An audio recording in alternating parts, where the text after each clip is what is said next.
Ya estamos llegando al final de nuestro congreso y el final es una perla porque cerramos con la conferencia plenaria Ewald Fabret, que está a cargo del doctor Bossio. El doctor Bossio es licenciado en biotecnología del Laboratorio de Transformación Vegetal del Instituto de Genética, SIGVA-INTA, y va a presentar la charla, la conferencia Biotecnología Moderna aplicada al mejoramiento de cereales.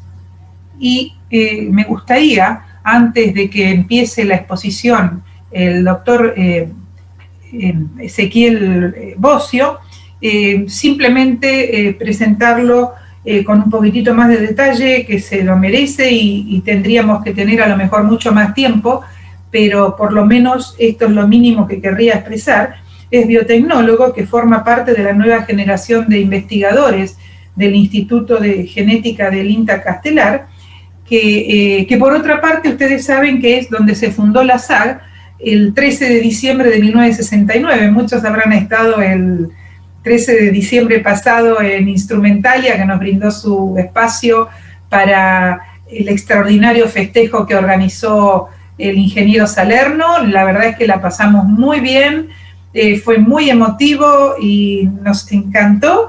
Y bueno, se me ocurrió ahora, porque justo nombramos la fecha y el aniversario de la SAG. Lleva el nombre del insigne ingeniero agrónomo Ewald Alfredo Fabret, que bueno, fue además el segundo presidente de la SAC, 1972-1973, y nombre de esta conferencia plenaria que con mucho gusto y con mucho orgullo agradezco la aceptación de la invitación del doctor Ezequiel Bossio. Tiene un futuro promisorio en la SAC porque tiene muchísimo talento y fue durante la presidencia de la ingeniera Poverene, fue integrante de la comisión directiva de la SAC. Y siempre yo tengo la enorme ayuda y soporte en todo, pero en este caso en particular, además en datos específicos, porque el doctor Bossio es hincha de Banfield. No sé cómo les caerá esto, pero lo tenemos que recibir con un aplauso virtual, porque son muchas cosas las que nos va a contar. Muchas gracias, doctor Bossio.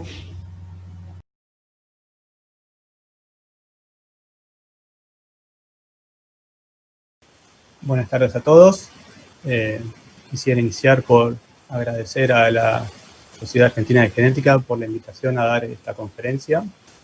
Mi nombre es Ezequiel Bossio y me desempeño como investigador en el área de biotecnología vegetal del Instituto de Genética del INTA. La presentación que voy a mostrarles lleva como título Biotecnología Moderna aplicada al mejoramiento de cereales como una pregunta. Y durante esta presentación propongo indagar acerca de los conceptos de biotecnología moderna, del aporte de la biotecnología moderna a la agricultura mundial, haciendo un especial enfoque en los cereales y puntualmente en los cereales menores, viendo acerca de las limitaciones que existen sobre la aplicación de biotecnología moderna y finalizando con un análisis acerca del rol de las nuevas biotecnologías disponibles. Tomamos el concepto bastante básico de biotecnología, como lo propone FAO, por ejemplo, donde dice que es toda aplicación tecnológica que utilice organismos biológicos y sistemas biológicos y organismos vivos para la creación o modificación de productos. Vemos que el hombre hace biotecnología desde hace muchísimo tiempo. Ya por el año 2600 a.C. ya encontramos registros de egipcios haciendo panificados utilizando levaduras naturales, o más atrás aún, 4000 años antes de Cristo, en el Oriente Medio, donde hay registros en tablillas que muestran la fermentación de granos en lo que hoy conocemos como cerveza. Muchos investigadores e historiadores coinciden en separar a la historia de la biotecnología en tres etapas: antigua, clásica y moderna, teniendo una primera división en el año 1800 a partir de los registros científicos de la utilización de microorganismos para beneficios productivos para el hombre, pero con especial foco en esta etapa clásica, en el descubrimiento de los antibióticos como punto más importante o a destacar de esta etapa. Más tarde aparecen una enorme cantidad de aplicaciones de microorganismos en la industria, en diferentes ramas, como la alimentación, la minería, farmacéutica y bioquímica. Como vemos, aparece una segunda división a partir de la década del 80, en donde claramente está marcada por las técnicas moleculares, con el comienzo del descubrimiento de la PCR por Harry Muris, y otras técnicas moleculares como la transferencia de ADN, y puntualmente en el contexto de esta charla me interesa remarcar la aparición de las técnicas de ingeniería genética y la transgénesis. Son varias las herramientas que aportaron a la agricultura durante el siglo pasado, herramientas que fueron desarrolladas y aplicadas durante el siglo pasado, como la generación de híbridos, poliploides, doble haploides, variación somaclonal, cruzamientos interespecíficos, como para remarcar las más importantes. Y para ya finalizando el siglo, empezaron a hacer un gran aporte al mejoramiento vegetal, los marcadores moleculares, y sobre todo las ómicas, la posibilidad de entender la funcionalidad de las secuencias. Muchas de estas técnicas aportaron alimentos que consumimos hoy en día.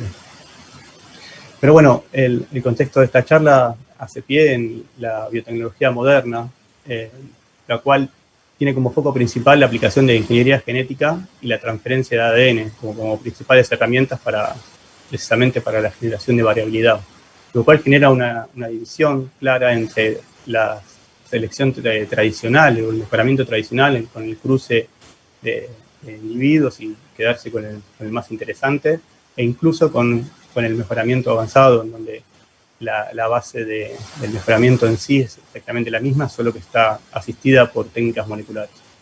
En el caso de la biotecnología moderna, directamente como dijimos, vamos a utilizar ingeniería genética y la transferencia de ADN para generar cambios en los individuos, en los cultivos, que pueden ser ya desde anular funciones o hasta incorporar funciones.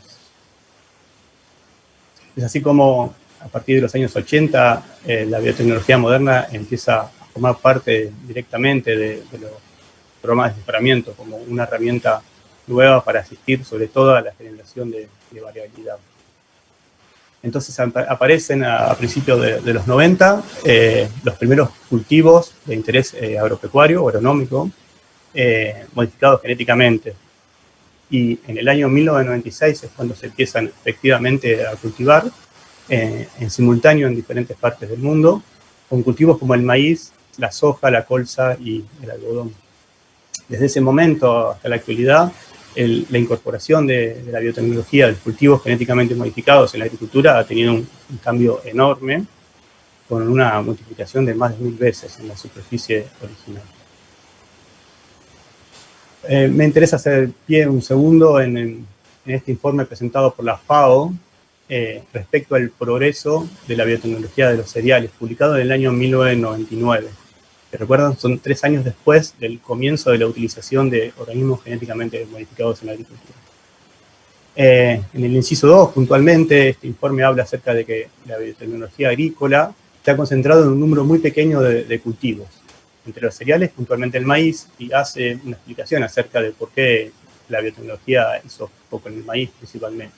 Pero además agrega que a mediados de los 90 comenzó a hacerse evidente la aparición de nuevos desarrollos biotecnológicos en otros cereales de importancia, y nombra precisamente al trigo y al arroz.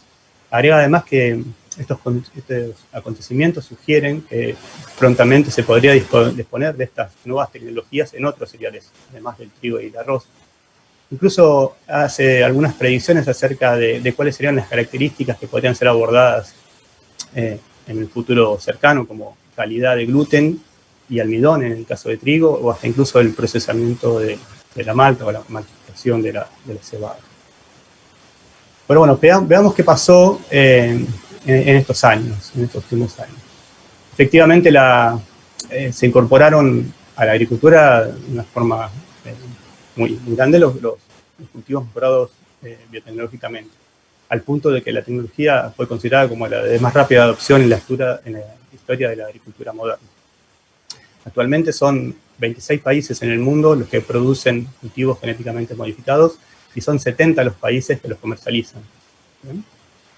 Pero si vemos cómo se reparte la torta de la superficie sembrada con OGMs en el mundo, vemos que aparecen varios cultivos genéticamente modificados, pero principalmente está dividido en 4 grandes cultivos. Esos cultivos son soja, maíz, algodón y canola. Aparece aquí también como un cultivo importante la alfalfa, pero fíjense que la alfalfa comparte ese 1% restante con el resto de los cultivos genéticamente modificados que se siembran en el mundo. Con lo cual vemos que desde aquel comienzo en donde mostrábamos que se liberó el maíz, la soja, el algodón y la canola, hasta la actualidad, 25 años después, mucho no ha cambiado el panorama de cuáles son los grandes cultivos a los cuales la biotecnología le ha hecho un aporte importante. ¿Y en Argentina qué pasó en este tiempo? Bueno, como decíamos, al igual que en otros países, Argentina fue pionera en la liberación y comercialización de un evento genéticamente modificado, particularmente la soja, en el año 1996. Y desde ese momento a la actualidad, al 2019 puntualmente, se autorizaron para comercialización 61 eventos en Argentina. Y si nos fijamos nuevamente, aparecen los grandes cultivos que marcaron la historia de la liberación de OGMs. Nuevamente, maíz, la soja y el algodón.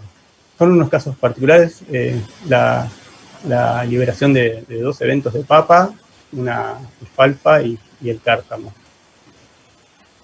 Pero como les decía, nuevamente, la gran torta de la superficie arable en Argentina se la llevan 3 cultivos, la soja, el maíz y el algodón, en concordancia con lo que veíamos para el resto del mundo. Entonces, ¿qué pasó con los cereales de producción? Bueno, claramente podemos hacer una división entre el maíz y el resto de los principales cereales de producción, por caso para nombrar trigo, cebada, avena y centeno. Al ver cuál es la situación actual en el mundo, vemos que hasta el momento se han liberado, para el caso del maíz, 137 eventos diferentes. Y para el resto de los cereales, un solo evento, que es un trigo con tolerancia herbicida. Pero cuando vemos la superficie sembrada por eventos GM de los cereales, vemos que, bueno, el maíz, uno de los principales, casi 59 millones de hectáreas alrededor del mundo. Y en cambio, para el resto de los cereales, no hay superficie sembrada. Lo cual indica que si bien hay un evento para la parte del resto de los cereales, para llamarlo de una forma, ese evento no se está utilizando, no está siendo utilizado comercialmente. Entonces, lo que proponemos en esta presentación es hacer una revisión acerca de la contribución de la biotecnología moderna al mejoramiento de los cereales, indagando al mismo tiempo cuáles son los posibles factores que determinaron esta situación que acabamos de mencionar.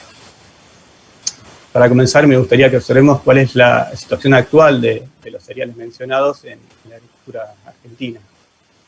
En cuanto a superficie, producción, exportación y divisas generadas. A la cabeza va el trigo, obviamente bastante diferente al resto de los cereales, con casi 7 millones de hectáreas sembradas, con una producción de casi 20 millones de toneladas, de las cuales la mayor parte se exporta, más de la mitad se exporta. Bien, generando un número importante de divisas para el país. En segundo lugar viene la cebada, con 1.350.000 hectáreas aproximadamente, con una producción de 5 millones de toneladas, de las cuales 3 millones y medio se exportan. Bien, en este caso estamos incluyendo tanto la cebada como grano para alimentación de animal, como la cebada cervecera e incluso la malta. Y después tenemos a los otros 2 cereales, aún en menor escala de producción, como la avena y el centeno, con 1.500.000 hectáreas casi, y 720.000 hectáreas. una producción de 600.000 toneladas y 200.000 toneladas aproximadamente, para hacer números redondos, y con un dato que, sobre el cual después volveremos, porque nos va a resultar interesante, que es que desde el año 2006 las estimaciones indican que todo el cereal que se produce para avena y para centeno en Argentina es de consumo interno, no hay exportación. Estos datos, bueno, los obtuve de la División de Mercados Agropecuarios y Estimaciones Agrícolas del Ministerio. Si bien son números interesantes, e incluso vemos, si hacemos un seguimiento de los últimos años, vemos que en general hay tendencias a ir aumentando la superficie de siembra. En el caso de la cebada, puntualmente el último año, la última campaña disminuyó un poco, pero en general viene en los últimos años incrementando la superficie de siembra. Obviamente no son los números de maíz, ¿bien? Hay una clara división en eso, no son los números de maíz, con más de 9 millones de hectáreas sembradas y una producción de más de 56, casi 57 millones de toneladas. Pero si bien no son los números de maíz, no son números despreciables. Entonces, ¿por qué no se ha utilizado biotecnología moderna para el mejoramiento de estos cereales por fuera del maíz, ¿no? Y a priori se me ocurren tres preguntas sobre las cuales podríamos indagar para ver si encontramos una respuesta a esta pregunta, que es, la primera, ¿se puede? ¿Es posible? ¿Disponemos del conocimiento suficiente para hacer biotecnología en estos cereales menores? ¿Resulta conveniente, económicamente conveniente, hacer biotecnología moderna sobre estos cereales? Y finalmente una tercera pregunta que me surge es, ¿resulta de interés para los programas de mejoramiento aplicar biotecnología moderna sobre estos cereales mencionados? Bueno, la idea es seguir abordando cada una de estas preguntas y ver qué encontramos. Respecto a si se puede, bueno, lo interesante aquí sería saber cómo se hace un organismo genéticamente modificado. Que a diferencia de lo que es el mejoramiento tradicional, en biotecnología moderna, al aplicar biotecnología moderna, lo que hacemos es encontrar una secuencia de ADN que codifica para una característica que nos es interesante y incluir específicamente esa secuencia dentro de un cultivo para que adquiera esa característica, la característica que aporta la secuencia de ADN. Para todo esto, obviamente, se utilizan diferentes metodologías, que son, en principio, disponer de un protocolo de cultivo in vitro de tejidos, fundamental, disponer de un método de delivery o de transporte de biomoléculas. En general, con biomoléculas nos vamos a referir a secuencias de ADN, aunque no exclusivamente. Y además de disponer de suficiente información genómica para saber qué secuencias son las que nos interesan o cuál es la función de cada secuencia y a partir de eso saber qué nos interesaría modificar. Respecto a los protocolos de cultivo de tejido, bueno, la utilidad que tienen es la posibilidad de regenerar una planta completa a partir de células únicas o de un número muy reducido de células. Para el ejemplo, con imágenes tomadas de nuestro laboratorio, lo que vemos aquí es los pasos del cultivo in vitro de trigo, los cuales surgen como planta de partida a partir de estútelos inmaduros y terminan regenerando una planta completa. Entonces veamos qué ocurre para los cereales mencionados. Bueno, efectivamente, si uno hace una búsqueda bibliográfica, encuentra que desde hace bastante tiempo existe una descripción de un cultivo in vitro con regeneración de plantas para trigo, y lo mismo ocurre para cebada. Y también podemos encontrar lo mismo para avena y para centeno. O sea que protocolos de cultivo in vitro existen. La posibilidad de regenerar plantas a partir de células únicas existen. Ahora bien, hay una característica que es común para estos 4 protocolos descritos, que es que la eficiencia es verdaderamente baja y son protocolos bastante complejos.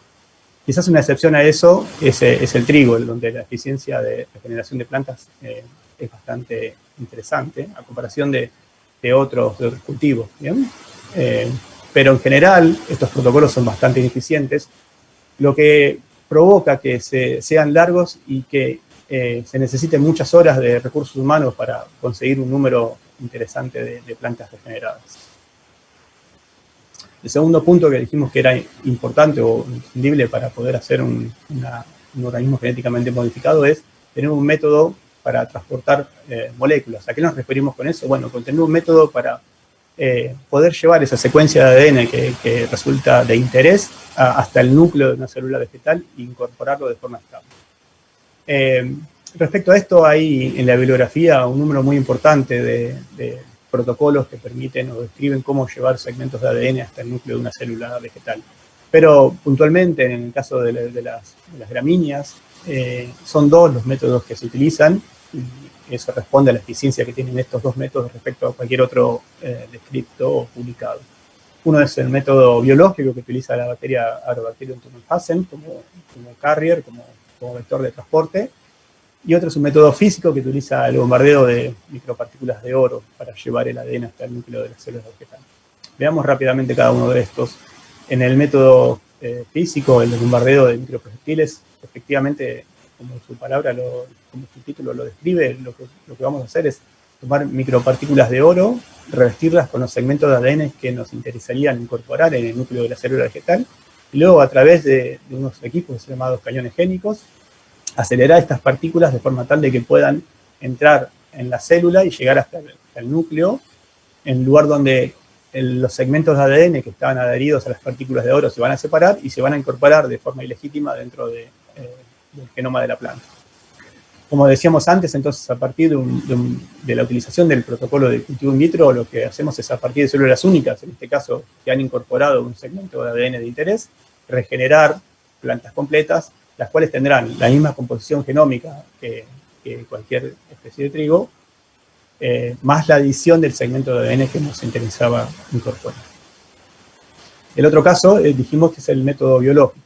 Bien, en este caso utilizaremos una bacteria que se llama Agrobacterium tumefaciens, que naturalmente tiene una característica muy particular, que es infectar una célula vegetal y en ese proceso de infección separar un segmento de ADN de uno de los vectores que tiene, de uno de los plásmidos, perdón, que tiene dentro del citoplasma, recubrirlo con una capa proteica y llevarlo hasta el núcleo de la célula vegetal, donde ese segmento de ADN se va a incorporar en el genoma de la planta.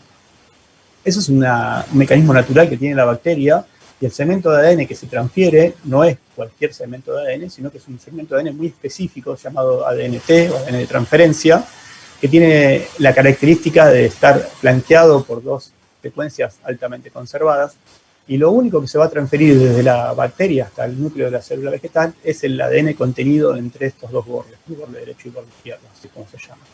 Entonces, para hacer uso de este mecanismo biológico natural, lo que hacemos en el laboratorio es, por ingeniería genética, reemplazar los segmentos de ADN que naturalmente están dentro de esta zona y poner aquí adentro las secuencias de interés que nos interesan incorporar en la célula vegetal. De esta forma, al haber incorporado las secuencias nuestras, secuencias de interés que queremos, lo que va a hacer la bacteria en su proceso natural de infección es exactamente lo mismo que antes, infectar una célula vegetal, escindir un segmento de ADN, que en este caso va a ser el que modificamos nosotros, e incorporarlo en el núcleo de la célula vegetal. En este caso, entonces, lo que queda incorporado va a ser exactamente lo que está incluido aquí adentro, que es la información genética que hemos incorporado en el laboratorio. Al igual que en el caso anterior, vamos a necesitar un protocolo de cultivo in vitro para recuperar plantas a partir de esas células infectadas. El protocolo es muy parecido al que se usa para el bombardeo con microproyectiles. Exactamente no se bombardea, no se infectan las primeras células, sino que se infectan ya en un estadio más avanzado, pero el objetivo final es el mismo, recuperar plantas completas a partir de células que han sido infectadas por el Agrobacterium y han incorporado el segmento de ADN que nos interesa. El otro punto que nos parecía importante de marcar en el proceso de generación de un evento genéticamente modificado es disponer de información genómica. ¿Bien? ¿Por qué? Porque, bueno, básicamente necesitamos saber cuál es la secuencia que nos interesa o qué secuencia modificar en la planta para que adquiera las características deseadas. Y en este caso, en el caso de las gramíneas, particularmente, como disponemos como modelo de un borrador del genoma de arroz desde el año 2002. ¿Bien? Yo recuerdo mi trabajo de tesis en el año 2003, 2004, 2005, en donde necesitaba disponer de información de secuencias de trigo y básicamente hacíamos pie en lo que había disponible de arroz y picoteando un poco las secuencias disponibles de maíz en el GenBank. ¿Bien? Posteriormente se publicó el genoma de maíz. Ya verdaderamente con esta información, con la información disponible de arroz y de maíz, uno fácilmente y con bastante éxito podía hacer una extrapolación a las secuencias de trigo e incluso a las secuencias de cebada con bastante éxito. No obstante ello, a partir del año 2012 está publicado el genoma completo de cebada, el genoma bueno, básicamente el genoma de los cuatro cereales, bien, el de cebada, el de centeno, el de trigo en el año 2018 y muy recientemente respecto a esta presentación que estoy dando, aparece una publicación de USDA donde informa que está disponible para investigación el genoma completo de avena. Bien. Entonces, verdaderamente vemos que información genómica hay y de sobra, más toda la que necesitamos para modificar cualquier secuencia que quisiéramos en cualquiera de los 4 cultivos mencionados.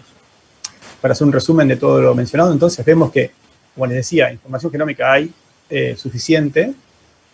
Respecto a los protocolos de cultivo de tejido, bueno, los protocolos están y funcionan, de hecho varios hemos probado en el laboratorio y funcionan correctamente, pero con una eficiencia que debería ser mejorada. Lo cual nos lleva a que si efectivamente hay protocolos para el transporte de macromoléculas, transporte de ADN hasta el núcleo de la célula vegetal y son eficientes, como estos procesos están íntimamente relacionados y tenemos algunas dudas respecto a la funcionalidad de estos protocolos, entonces hace que al mismo tiempo el método de transporte de moléculas, el método de delivery también tenga ciertas incertidumbres. Entonces, respecto a responder a la pregunta si se puede aplicar biotecnología moderna sobre estos cereales mencionados, bueno, efectivamente sí se puede, pero ponemos una luz amarilla y no es muy sencillo hacerlo, pero tampoco es imposible. Yendo a la siguiente pregunta, si resulta conveniente, bueno, creo que acá el punto más importante a abordar es qué se necesita o cuáles son los pasos para poder liberar un organismo genéticamente modificado para poder ser utilizado, ¿no?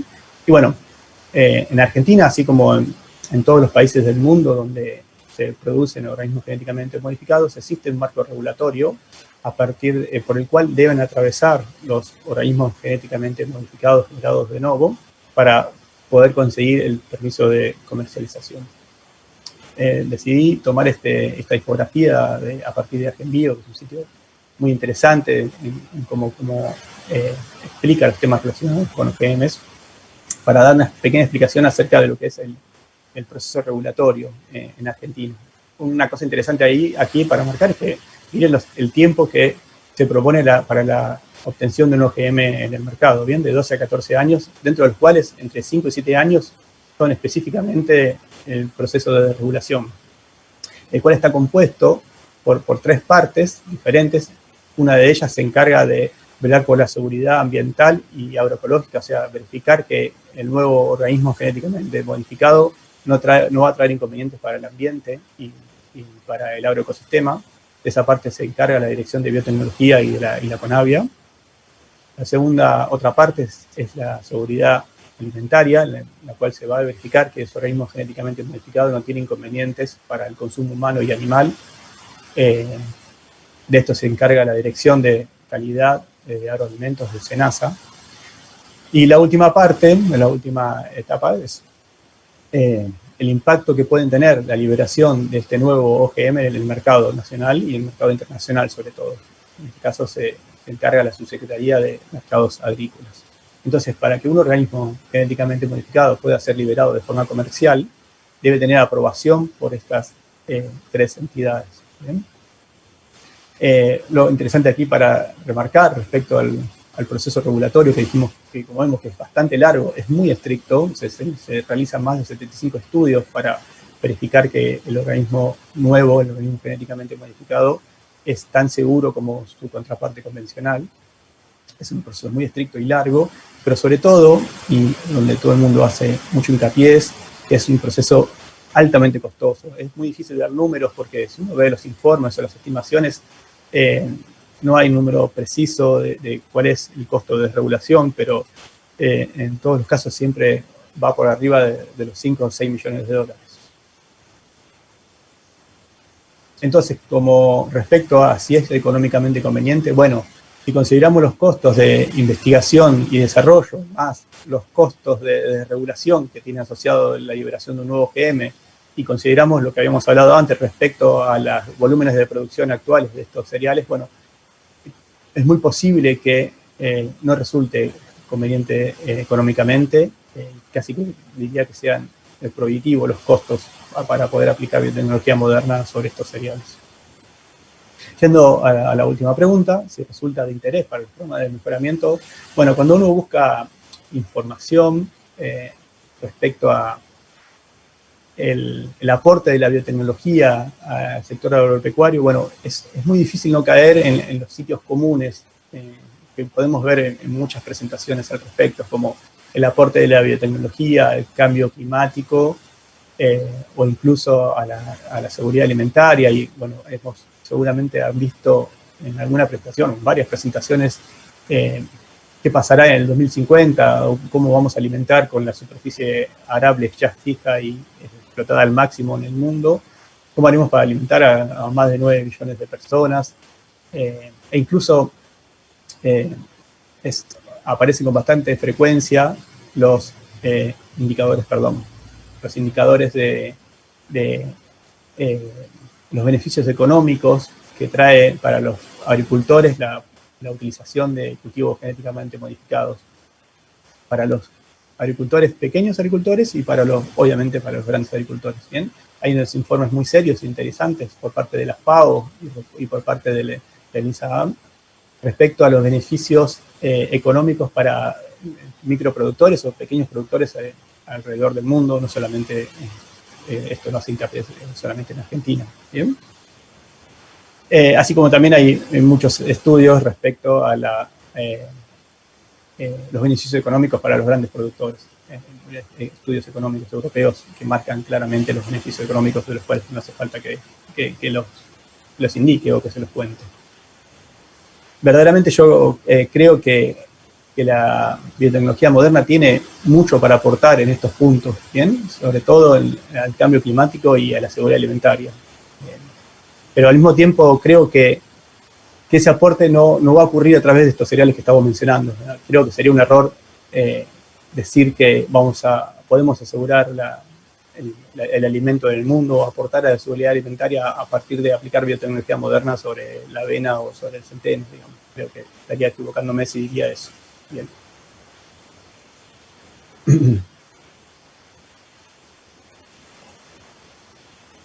Entonces, un problemita con la presentación. Bien, había trabado la presentación. Yo lo que creo puntualmente para este caso, me parece que uno deberíamos abordar puntos o proyectos un poco menos ambiciosos que cambiar el clima o aportar a la seguridad alimentaria. Me parece que para estos cultivos, en el momento de hacer algo, proyectos o objetivos más concretos como aumentar biomasa o la biodisponibilidad del almidón, calidad de fibra, aportes al uso eficiente del agua, e incluso a través de ello a aumentar la tolerancia a diferentes tipos de estrés abiótico. Ya me parece que incluso aportar a estrés abiótico es bastante ambicioso en estos cultivos, y sobre todo en estos momentos de comienzo del desarrollo.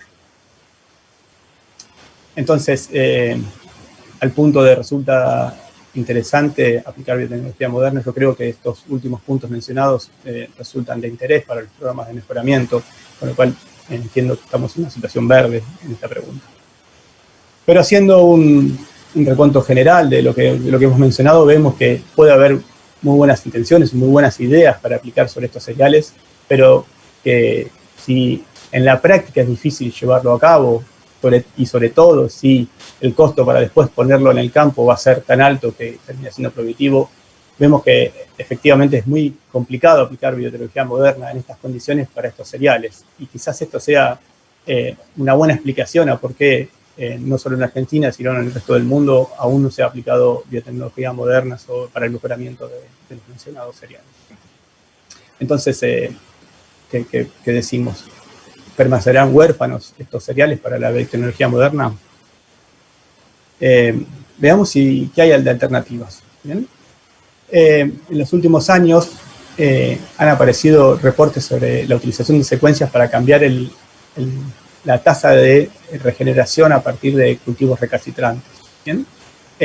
Esto aporta a lo que les había contado respecto a las dudas o ambigüedades que había acerca de la posibilidad de llevar a la práctica la generación de eventos transgénicos, dado la poca eficiencia de los métodos de transformación, ¿sí? Puntualmente en el caso del cultivo in vitro. Entonces, lo que vemos aquí es que desde el año 2002 empiezan a hacerse evidente la utilización de determinadas secuencias para cambiar la tasa de proliferación celular y la conversión de células somáticas a células embrionarias. ¿Bien?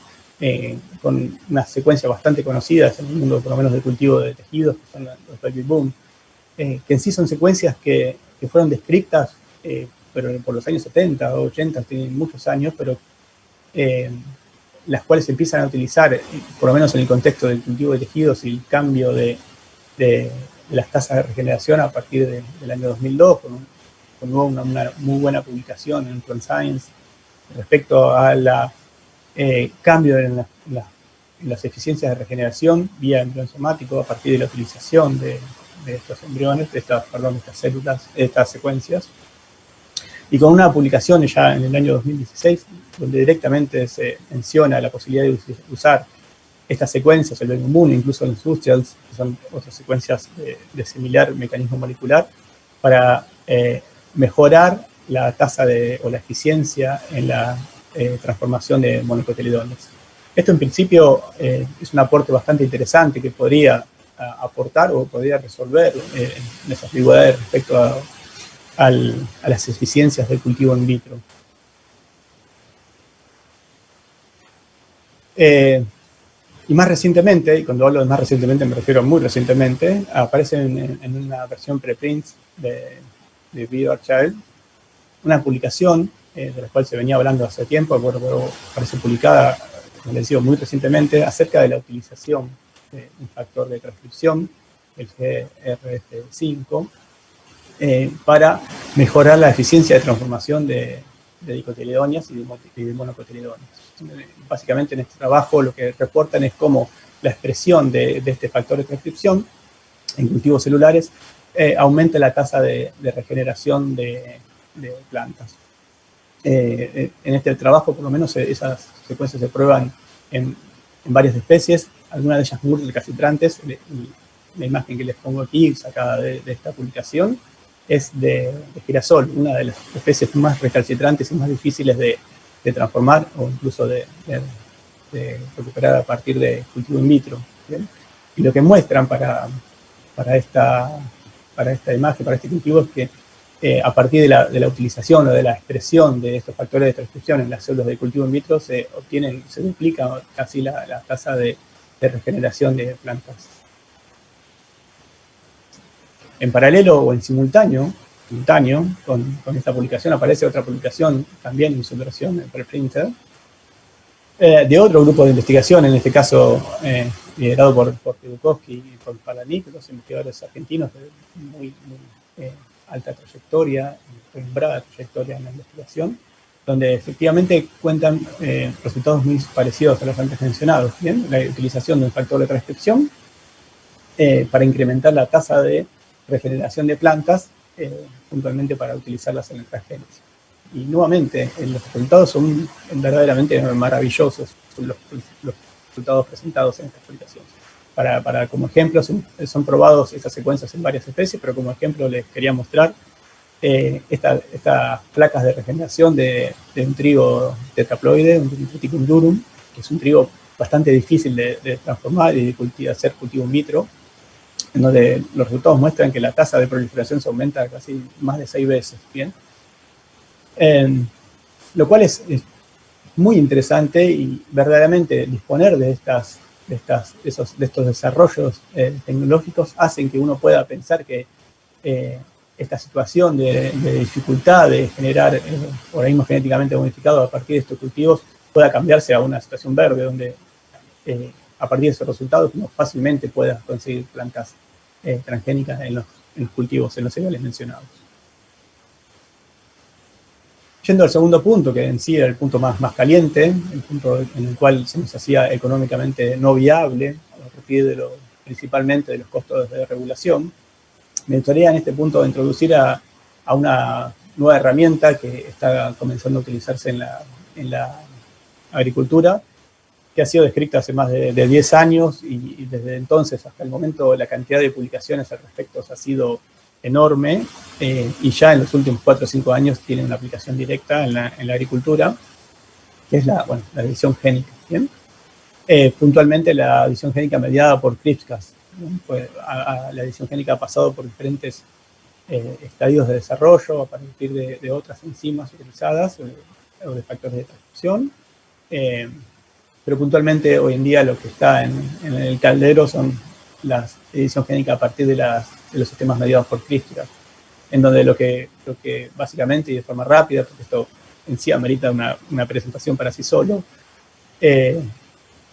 lo que vemos es la utilización de una enzima, las Cas como meganucleasas, guiadas a partir por unas pequeñas secuencias de RNA, de forma muy específica hacia el sitio del genoma donde nosotros queremos, y lugar donde esta enzima va a hacer un corte, que después la misma célula se va a encargar de reparar por diferentes mecanismos que quizá no vengan al caso en este momento, pero en una de esas posibilidades, esas reparaciones generan pérdidas de algunas bases y eso podemos asociarlo en el contexto del mejoramiento genético a la pérdida de función de genes. ¿Bien?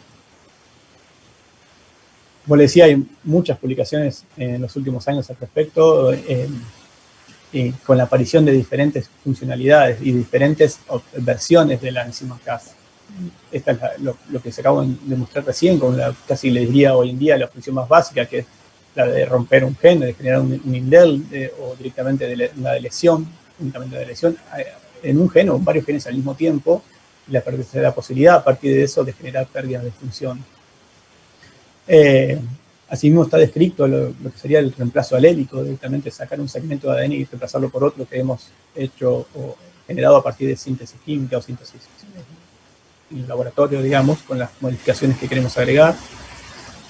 Las nuevas Cas que directamente hacen reemplazo de bases muy específicas, e incluso la posibilidad de a partir de estos mismos sistemas de regular a conveniencia el encendido o apagado de genes. Respecto a esto último, hay unas publicaciones muy interesantes respecto a cómo, utilizando el sistema CRISPR, podemos bloquear la posibilidad de transcripción de un gen, o podemos activar la transcripción de un gen específicamente en el momento que deseamos, o al bloquear no el comienzo de la transcripción, sino la anulación de la transcripción. ¿Bien? Depende de cómo apliquemos y dónde apliquemos el sistema.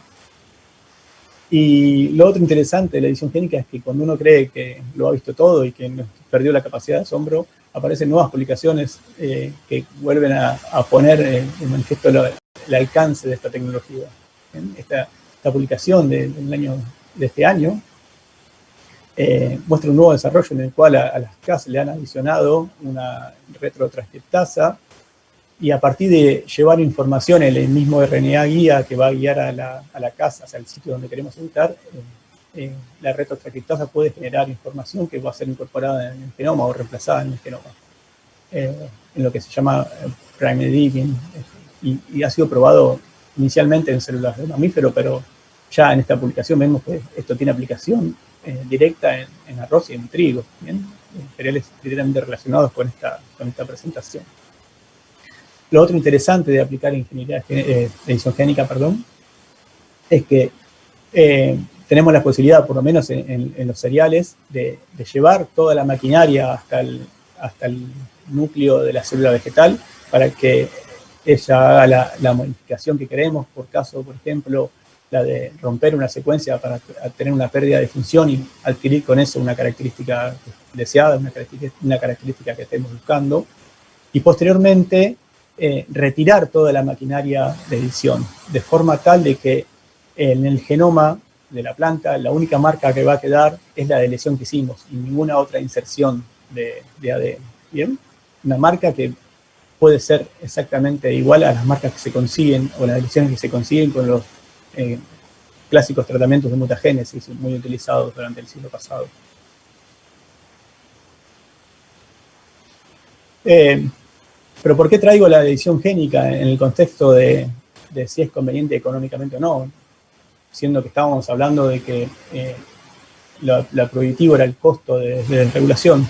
Bueno, precisamente porque la aparición de las nuevas tecnologías en el contexto del mejoramiento vegetal ha llevado, ha impulsado a la actualización o a la modificación de ciertas partes del marco regulatorio, y puntualmente en ese sentido, en el año 2019 surge la resolución número 36 que habla específicamente de este tema, ¿bien? De procedimientos para establecer el alcance del marco regulatorio de los OGM vegetales respecto a las nuevas tecnologías de mejoramiento que utilicen biotecnología moderna, exactamente extraído de la resolución. ¿Bien? Dentro de las nuevas técnicas de mejoramiento, las New Breeding Techniques, hay una lista de técnicas que están incluidas, pero es interesante que esta resolución hace especial foco en la edición génica por su amplia utilización actualmente en la agricultura. ¿Bien? Y esta resolución define, leo textual, por ser una resolución, que si el resultado del proceso de mejoramiento se encuentra alcanzado, va a definir si el resultado del proceso de mejoramiento se encuentra alcanzado por la definición de OGM vegetal y en consiguiente por el marco regulatorio aplicable. Para que un cambio genético sea considerado una nueva combinación de material genético, se analizará si se ha producido una inserción en el genoma de una construcción genética definida. En pocas palabras, lo que dice es que para que un OGM sea regulado por el actual marco regulatorio, precisamente tiene que ser un OGM. ¿Bien? Y un OGM es una variedad o un cultivo que ha incorporado de forma estable un segmento de ADN, de forma estable y definida. Como les contaba antes, la aplicación de edición génica, por lo menos en las monocotiledóneas de los cultivos de los que les estoy mencionando, nos da la posibilidad de incorporar la maquinaria de edición, esperar a que esa maquinaria funcione y haga la edición que nosotros queremos y después retirarla. Con lo cual, como les había comentado antes, no queda en el genoma ninguna inserción de ADN, simplemente queda una marca hecha que es la que nos podría dar la función que estamos interesados de mejorar. Entonces, en ese contexto y bajo esa descripción, una edición como la que les acabo de describir no quedaría alcanzada por el marco regulatorio que regula los OGMs. Con lo cual, una edición de ese tipo puede prescindir de la desregulación. Saldríamos de una zona roja a una zona verde. ¿Bien? Como conclusiones, creo que los puntos mencionados dan una buena explicación a la pregunta de por qué no se ha utilizado hasta este momento la biotecnología moderna en el mejoramiento de los cereales. Creo que las tecnologías, hasta como se les había descrito, no resultaban atractivas, principalmente por los costos asociados a los procesos de investigación, desarrollo y principalmente de regulatorio. El trigo, un caso particular, así lo mencioné en este punto, porque ¿por qué un caso particular? Bueno, porque se encuentra en una situación entre el maíz y el resto de los cereales. Como les dije al principio, existe un evento transgénico de trigo desregulado para comercialización, puntualmente en los Estados Unidos, un trigo con tolerancia a sequía que nunca ha sido utilizado en el mercado. ¿Sí? Y eso no responde a que no existen las posibilidades de hacerlo, ni a que los volúmenes de producción no son lo suficientes como para costear un desarrollo de ese tipo, sino que puntualmente en el caso del trigo responde a la opinión pública. ¿Bien? Ese trigo fue descontinuado y nunca se utilizó, principalmente por la opinión de los productores de trigo que no estaban interesados en disponer de un trigo genéticamente modificado. Actualmente existen alternativas, las hemos mencionado claramente, la posibilidad de utilizar genes de regeneración para aumentar las tasas o las eficiencias de cultivo in vitro de los cereales que estamos tratando en esta presentación, la posibilidad de utilizar edición génica, no solo por el hecho de las enormes ventajas de la edición génica, sino porque además, utilizada en la forma que les mencioné, o sea, incorporar la secuencia, generar una modificación y retirar la maquinaria, no estarían alcanzados por las normativas de organismos genéticamente modificados. ¿Bien? Lo cual, todo esto genera un nuevo panorama para la aplicación de biotecnología moderna sobre los cereales huérfanos hasta este momento y sobre otros cultivos también, ¿bien? Incluso sobre el trigo. ¿Bien? Esta posibilidad de que generar o aplicar biotecnología moderna sin caer en el hecho de generar un cultivo genéticamente modificado podría incluso aportar al inconveniente del trigo a la hora de ser utilizado en el mercado. Creo que además esto genera una nueva posibilidad que hasta ahora no veníamos teniendo, que es la posibilidad de elegir nosotros mismos los objetivos. Si vemos o hacemos un repaso por todos los cultivos genéticamente modificados liberados para comercialización en Argentina, lo que vemos es que ninguno de ellos, salvo la papa transgénica de Tecnoplan, por la cual verdaderamente hay que sacarse su sombrero por el enorme trabajo de excelencia que han hecho los investigadores argentinos en ese ejemplo, el resto de los eventos liberados para comercialización en Argentina no han sido desarrollados en Argentina, han sido desarrollados por empresas multinacionales, con lo cual los objetivos de mejoramiento los ponen otras personas, no los ponen los mejoradores argentinos. Creo que este panorama brinda la posibilidad de elegir nosotros cuáles son los objetivos de los programas de mejoramiento a partir de la posibilidad de aplicar biotecnología moderna. Muy bien, para ir terminando, me gustaría presentar al grupo de trabajo en el cual estamos abordando estas temáticas. Guillermo, encargado auxiliar de laboratorio, del Invernáculo de Bioseguridad y de Campo. Sara es la técnica experta en cultivo in vitro, de cereales específicamente. Mariana Turica es profesional que trabaja en cultivo in vitro de algodón. Belén es becaria cofinanciada INTA CONICET, se encarga de estudiar eventos de trigo genéticamente modificados con tolerancia a sequía. Nicole es becaria también cofinanciada INTA CONICET y está trabajando en la edición génica de trigo para estrés abiótico. Iván, un becario CONICET que trabaja en edición génica de trigo para el mejoramiento de calidad nutricional. Iván es un becario que tiene base en el Instituto de Recursos Biológicos y con el cual estamos haciendo un trabajo en colaboración y parte del trabajo lo hace en el laboratorio nuestro. Tenemos a la doctora Laura Maskin, que es la responsable de la línea de mejoramiento de algodón. La doctora Elis Mesnek, que es la encargada de la línea de mejoramiento de trigo y de avena. La doctora Paula Facio, encargada de la línea de mejoramiento de maíz y de cebada. La doctora Dalia Lewy, con cual compartíamos la coordinación de este grupo hasta hace poco tiempo, actualmente ha sido convocada y tiene la enorme responsabilidad de estar al frente de la Dirección de Biotecnología dependiente del Ministerio de Agricultura. Bueno, y quienes hablan. Muchas gracias por su atención.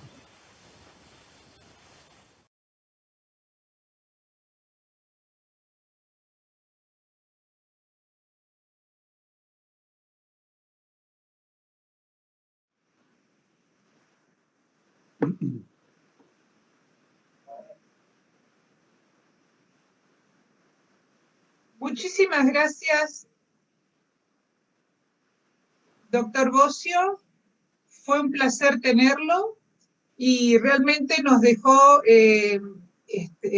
boquiabiertos porque ha abarcado una cantidad de conceptos y de procedimientos que aún los que no estamos en el tema nos damos cuenta de la complejidad y de la importancia que tienen en nuestro país, ¿verdad? Porque el campo es la vida de la Argentina. Así que muchísimas gracias. Y usted sabe que yo pensé que al ser tan amplio el panorama y tan bien encarado por usted, dije, uy, no vamos a tener preguntas, pero no me voy a preocupar, porque estamos en un marco que hasta me daría miedo hacer una pregunta. Pero mira lo que te digo. Has tenido una pregunta y que está muy buena. Va, no lo sé, lo tenés que decir vos. ¿Qué ocurriría con los casos de edición génica que incluyen inserciones en vez de deleciones? Y esto está precedido por excelente charla. Bueno, primero muchas gracias, Ángela, por la oportunidad de la charla, de esta charla que es muy simbólica, por lo menos para los que trabajamos en el Instituto de Genética. Y bueno, gracias por la presentación que diste al comienzo. Yendo a la pregunta, entiendo yo que se hace referencia a inserciones intencionales y no inserciones no intencionales de la maquinaria. Si se hace referencia a inserciones no intencionales, bueno, ya Enrique Kreff ha hecho una muy buena explicación de cómo sacarse de encima las cosas no intencionales en plantas, con el tema de la segregación a propósito para limpiar el fondo genético, o incluso la necesidad de cambiar el fondo genético para poner la modificación o el desarrollo biotecnológico en diferentes fondos genéticos adaptados a diferentes regiones, por ejemplo. Entonces, necesariamente, por más que uno lo quiera, termina limpiando el fondo genético. Eso en cuanto a inserciones no intencionales. Ahora, si la inserción es intencional, y que entiendo que ahí apunta la pregunta, porque la edición génica a su vez también nos serviría como herramienta para hacer inserciones intencionales. Bueno, puntualmente en ese caso, el material desarrollado, el producto desarrollado, circula tal cual un OGM, digamos. Si tiene material genético incorporado, se comporta a los ojos del marco regulatorio como un OGM y va a ser regulado como cualquier otro evento genéticamente modificado. A favor, podemos decir que la inserción de ADN usando a la edición génica como mecanismo tiene enormes ventajas respecto a los otros métodos que estuve comentando. Primero porque es muy limpia, uno sabe precisamente dónde va a ocurrir la inserción y de qué forma ocurre la inserción. A diferencia de los otros métodos que mencioné, donde la inserción es aleatoria, va a ocurrir en cualquier parte del genoma. Entonces, hay veces que no es tan sencillo encontrarla, sobre todo en genomas grandes, por ejemplo el del trigo. Entonces, ya como concluyendo a la respuesta, se va a comportar o va a ser tratado como un OGM, pero va a ser mucho más sencillo de regular por la limpieza de la herramienta que utilizamos para la inserción. Ezequiel aclaró que dice sí, exacto, me refiero a inserciones intencionales, gracias. Bien. Y después tenemos otro comentario que compartimos todos, excelente disertación, felicitaciones. Así que bueno, Ezequiel, muchísimas gracias, fue un placer conocerte y tenerte en la charla de clausura del Congreso Argentino de Genética número 48, y bueno, y seguramente nos vamos a seguir viendo porque la SAG es una familia federal. Bueno, gracias Ángela y gracias a toda la comisión directiva. Muy bien, entonces ahora vamos a dar lugar en unos minutitos a la ceremonia de clausura.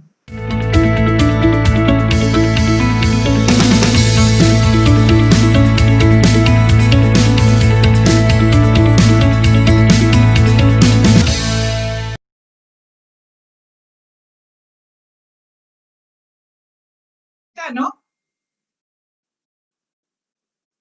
¿Está bien, María? Ok.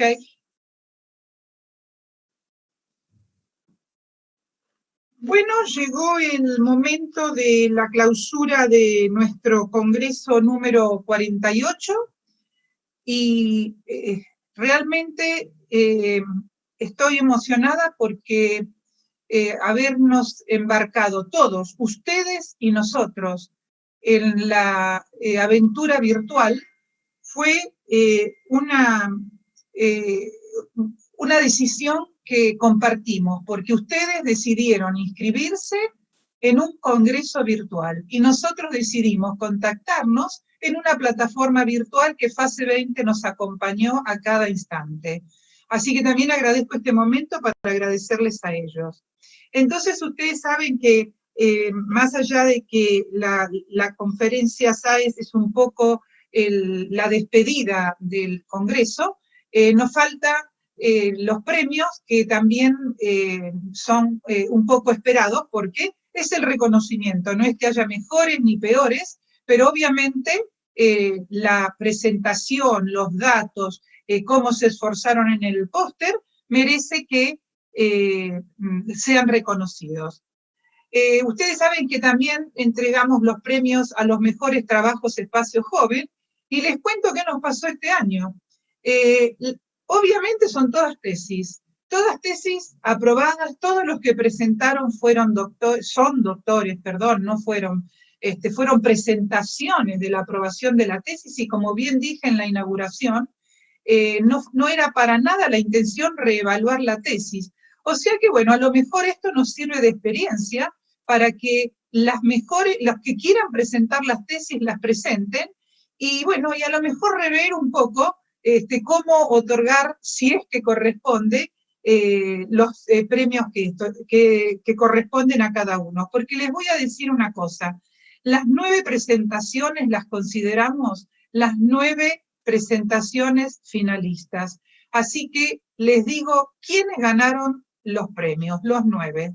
María Liz Echeverría, que presentó caracterización fenotípica, citogenética y molecular de poblaciones naturales de Crisoloena flexuosa, de la Universidad Nacional de Mar del Plata. Felicitaciones, María Liz, y simplemente porque hicimos, la estoy enumerando en el orden de que presentaron. Mabel Giordano, plasticidad fenotípica en Panicum coloratum, variabilidad genética, heredabilidad y expresión diferencial de la plasticidad, de la Universidad de Buenos Aires, de la Facultad de Agronomía. Alejandra Lorena González, estructura genética espacial en paisajes fragmentados, un estudio en poblaciones naturales de Curupay. Y freno ahí porque todos estos nombres hay que saber pronunciarlos, así que me quedo con el Curupay. Muchas gracias, Alejandra, y es de la Facultad de Ciencias Naturales y Museo de la Universidad Nacional de La Plata. Fernando Hernández, variación natural de la intolerancia a temperaturas extremas del girasol, y es doctor de la Universidad Nacional del Sur. Franco Lencina, que presentó estudio de la variabilidad genética inducida por el genotipo mutador de cloroplastos de la cebada a través de la técnica de Tilling. Es de la Facultad de Ciencias Exactas y Naturales de la Universidad de Buenos Aires.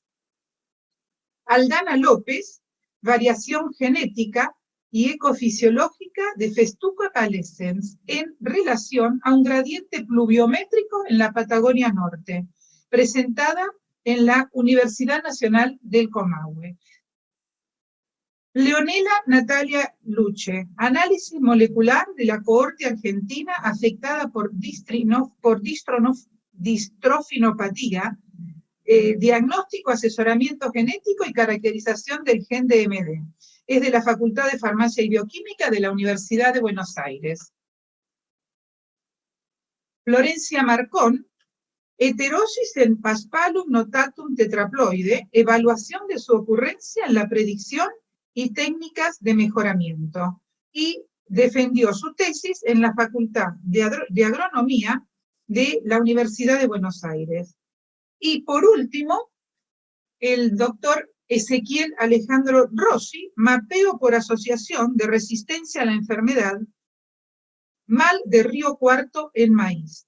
Y la tesis fue defendida y aprobada en la Facultad de Ciencias Exactas, Físico-Químicas y Naturales de la Universidad Nacional de Río Cuarto. A los 9 realmente les estamos agradecidísimos porque fue realmente una maratón de tesis que no pudimos seleccionar las 3 mejores. Así que muchas gracias, los felicitamos y van a recibir el diploma, que los tenemos todavía que escribir, y bueno, y nos seguimos viendo, ojalá puedan seguir concurriendo a la Sociedad de Genética.